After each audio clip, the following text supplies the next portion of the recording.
Bollywood superstar Shahrukh Khan তার আসন্ন ছবি কিং এর শুটিং সেটে গুরুতর আহত হয়েছেন। মুম্বাইয়ের গোল্ডেন টোবাকো স্টুডিওতে একটি অ্যাকশন দৃশ্যের শুটিং করার সময় তিনি পেশিতে চোট পান। দুর্ঘটনার পর দ্রুত তাকে চিকিৎসার জন্য যুক্তরাষ্ট্রে নিয়ে যাওয়া হয়েছে। যদিও শাহরুখ খানের আঘাত কতটা গুরুতর তা বিস্তারিতভাবে জানানো হয়নি, তবে কানাঘুষো চলছে যে আঘাত খুব গুরুতর না হলেও দ্রুত চিকিৎসার প্রয়োজন ছিল। অতীতেও শাহরুখ খান স্টান্ট করতে গিয়ে একাধিকবার পেশিতে আঘাত পেয়েছেন এবং এবারের আঘাতও মাংসপেশিতেই লেগেছে। এই খবর শুনে পশ্চিমবঙ্গের মুখ্যমন্ত্রী মমতা বন্দ্যোপাধ্যায় শাহরুখ খানের দ্রুত আরোগ্য কামনা করে এক্স হ্যান্ডেলে উদ্বেগ প্রকাশ করেছেন। ওয়ালটন এখন দেশের সীমানা পেরিয়ে পৌঁছে গিয়েছে 50টিরও বেশি দেশে। ওয়ালটন, ঘরে ঘরে বিশ্বজুড়ে। চিকিৎসকের পরামর্শ অনুযায়ী শাহরুখ খানকে কমপক্ষে 1 মাসের জন্য তার কাছ থেকে বিরতি নিতে হচ্ছে।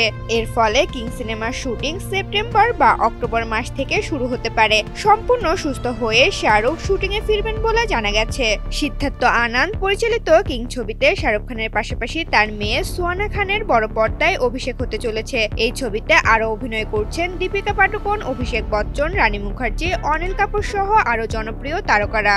ঋতুপর্ণা, জনকণ্ঠ।